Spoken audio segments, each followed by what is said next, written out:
Hello everyone, I am here with a true story out of the magazine that I ordered, The All Creatures. It's a guidepost subscription, but it's about all animals. And this one is called Our Broody Hen.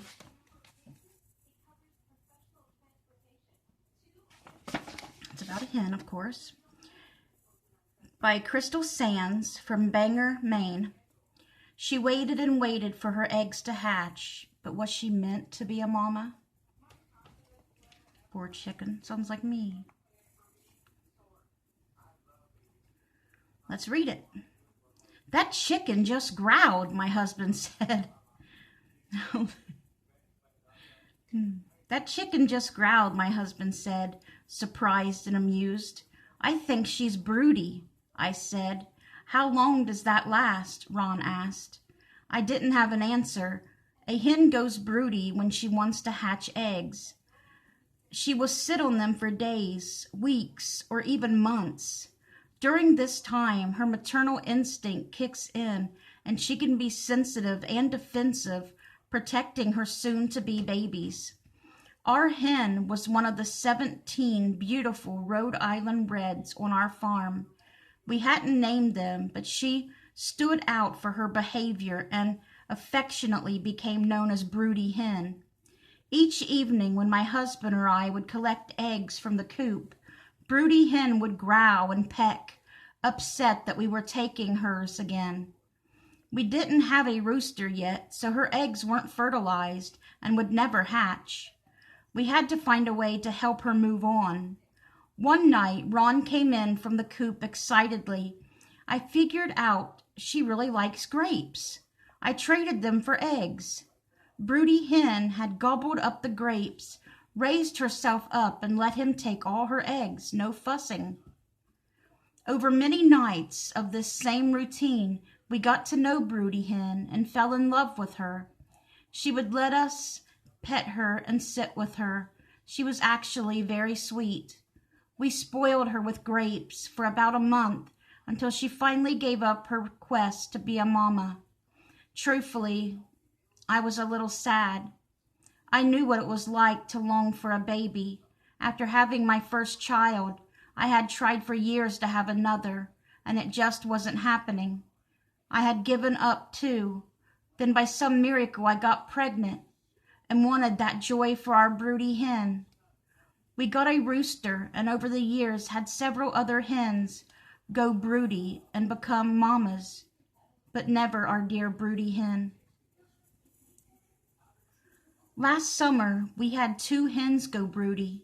One had babies she was caring for, and the second hen was due to hatch an egg or 2 soon. We had also invested in an incubator. Inside sat 11 eggs preparing to hatch.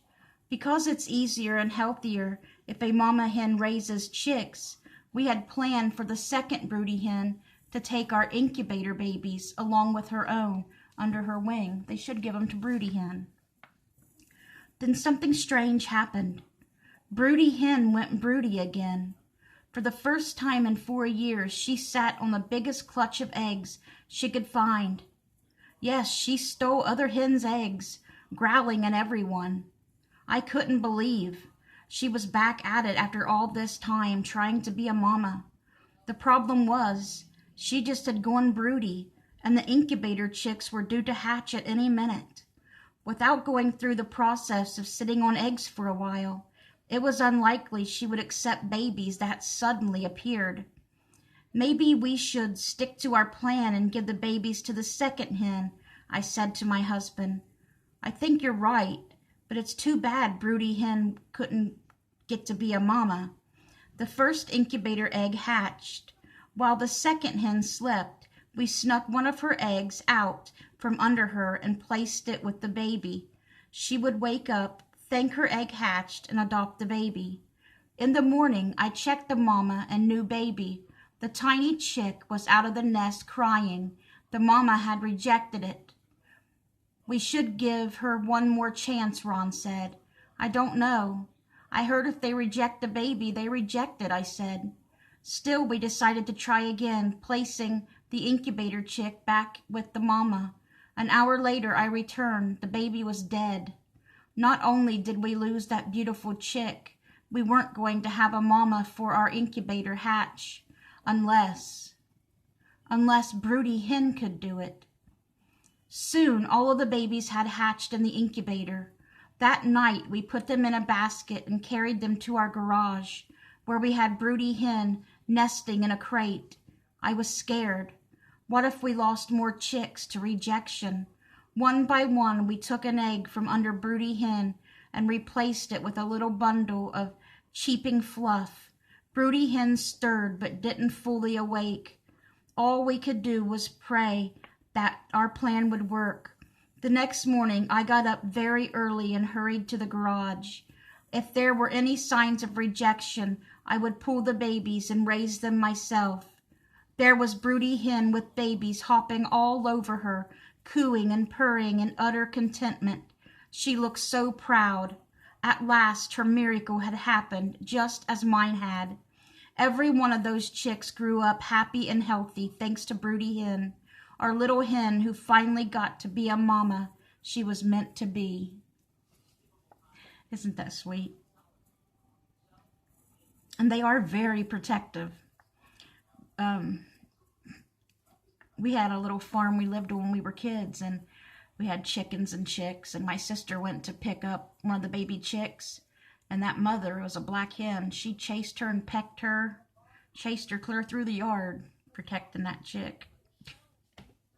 She's been scared of chickens ever since. But, oh, I'm so happy for the chicken. That's so sweet. Aw.